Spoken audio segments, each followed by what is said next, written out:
వెనుకబడి ఉన్నవాళ్ళు అది అన్ని విధాలుగా కూడా దాని సిస్టమ్స్ను మేనేజ్ చేసుకుంటూ చేస్తున్న దాంట్లో వాటిల్ని కూడా మేము మనం డిమాలిష్ చేసేది.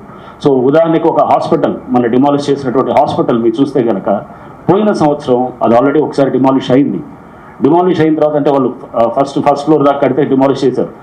మళ్ళా కట్టడం మొదలెడితే కనుక దానికి స్లాబ్స్కి హోల్స్ పెట్టారు.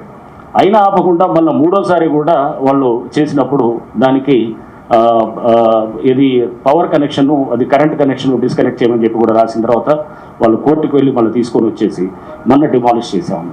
దాంట్లో ఎటువంటి హాస్పిటల్ ఏమీ లేదు. ముందు రోజు మేము వెళ్ళి చేసినప్పుడు అక్కడ హాస్పిటల్ లేదు, ఏం లేదు. అవన్నీ కూడా వీడియో రికార్డు కూడా చేయటం జరిగింది.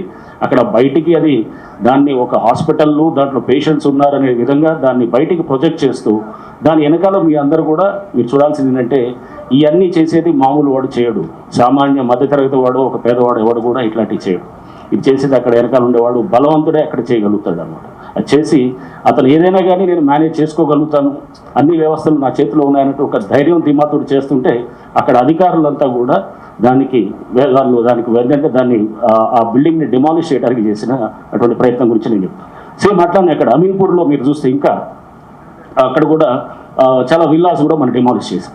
విల్లాస్ డిమాలిష్ చేసినప్పుడు ఆ విల్లాస్ డిమాలిషన్లో వచ్చినటువంటిది కూడా మనం చూస్తే కనుక అక్కడ ఆల్రెడీ పంచాయత్ సెక్రటరీ అతను సస్పెండ్ అయ్యాడు, ఒక ఆర్ఐ కూడా సస్పెండ్ అయ్యాడు. ఎందుకంటే అవన్నీ కూడా గవర్నమెంట్ ల్యాండ్లో పర్మిషన్స్ ఇచ్చినారని చెప్పేసి కూడా సస్పెండ్ అయ్యాడు. సస్పెండ్ అయిన తర్వాత రిజిస్ట్రేషన్ కూడా ఆపాలని చెప్పి కలెక్టర్ రాస్తే రిజిస్ట్రేషన్స్ కూడా ఆపేశారు.